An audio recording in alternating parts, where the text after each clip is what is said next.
السلام علیکم پیارے دوستو۔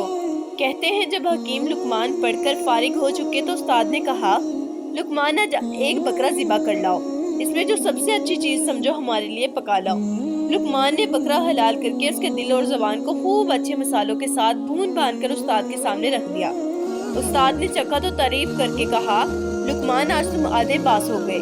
دوسرے دن استاد نے فرمایا، آج پھر ایک بکرا ذبح کرو، اس میں جو سب سے بری چیز پاؤ وہ ہمارے لیے تیار کر کر لاؤ۔ انہوں نے بکرا ذبح کر کے ابھی پہلے دن کی طرح صرف دل اور زبان کو ہی چن لیا، مگر اب اس ترکیب سے پکایا کہ زبان میٹھی پکائی اور دل کڑوا، اور پھر دونوں کو ملا کر استاد کے سامنے لا کر رکھ دیا۔ استاد نے چکھا تو مزہ پا کر پوچھا، لقمان آج کیا پکا کر لائے؟ لقمان نے عرض کی، حضور وہی دل اور زبان جو آپس میں موافق نہیں۔ استاد نے فرمایا، جاؤ اب تم بالکل پاس ہو۔ حکیم لقمان نے دونوں دفعہ کیسی اچھی چیزیں چنی، سچ مچ ایک جیسے دل اور زبان سے بڑھ کر کوئی نعمت لطیف اور لذیذ نہیں۔ السلام علیکم پیارے دوستو۔ یہ تو آپ سب نے سنا ہے، لالچ بری بلا ہے۔ یہ کہانی بھی اسی محاورے کی بدولت ہے۔ ایک غریب آدمی کے مکان کی چھت ٹوٹ گئی تھی اور وہ اس پر گھاس پھوس بچھا رہا تھا کہ اتفاق سے ایک سخی امیر بھی ادھر سے آ نکلا اور کہا، بھلے آدمی اس گھاس پھوس سے بارش کیا رکے گی، پکی چھت بنوا لو تو ٹپکنے کا اندیشہ رک جاتا ہے۔ غریب نے جواب دیا، جناب آپ کا فرمانا تو بے شک بجا ہے اور میں بھی جانتا ہوں، مگر حضور میرے پاس پکی چھت بنوانے کے لیے دام کہاں؟ امیر نے پوچھا، پکی چھت بنانے پر کیا لاگت آئے گی؟ غریب نے جواب دیا، جناب 150 روپے تو لگ ہی جائیں گے۔ یہ سن کر امیر نے جھٹ پٹ سے جیب میں سے 150 روپے نکال کر نوٹ اس کے ہاتھ پر رکھ دیا اور کہا، جاؤ اسے اپنا کام چلاؤ۔ جب امیر نوٹ دے کر چلا گیا تو غریب کے پیٹ میں چوہے دوڑنے لگے کہ یہ تو بڑا سخی آدمی تھا، اگر میں 500 کا نوٹ کہہ دیتا اتنے ہی دے جاتا، میں نے غلطی سے کم کہہ دیے۔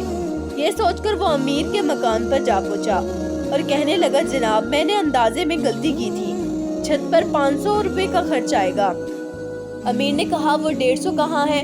غریب نے نوٹ نکال کر پیش کیے تو امیر نے اپنی جیب میں رکھ کر کہا، جاؤ مجھے اتنی توفیق نہیں کہ میں 500 دے سکوں، کوئی اور اللہ کا بندہ دے گا۔ غریب بہت گھبرایا مگر امیر نے ایک نہ سنی، آخر پچھتاتا اور یہ کیا ہوا گھر کو پلٹ آیا۔ امیر کی کوئی خطا نہیں، یہ میرے ہی لالچ کی صدا ہے۔ اس لیے دوستوں کہتے ہیں، جتنا ملے اسی پر شکر کرنا چاہیے۔ السلام علیکم پیارے دوستوں۔ یہ کہانی ہے ایک شہزادے کی۔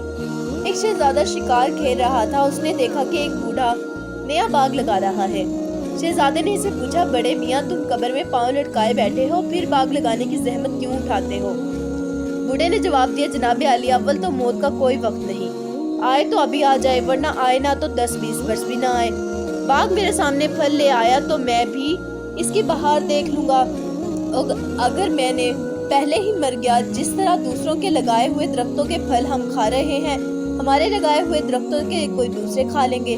شہزادے نے کہا، اتنی لمبی امید عقل کے خلاف ہے، خیر اگر تم جیتنے جی یہ پیڑ پھل دے گئے تو میں وعدہ کرتا ہوں کہ اس باغ کا مالیہ معاف کر دوں گا۔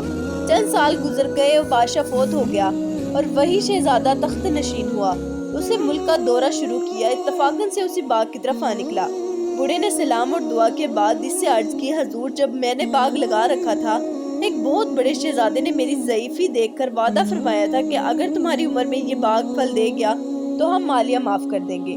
اب باغ 2 سال سے پھل دے رہا ہے، حضور بادشاہ ہیں، اگر سب شہزادوں کو یہ پیغام پہنچا دیں تو ممکن ہے میرا کام ہو جائے۔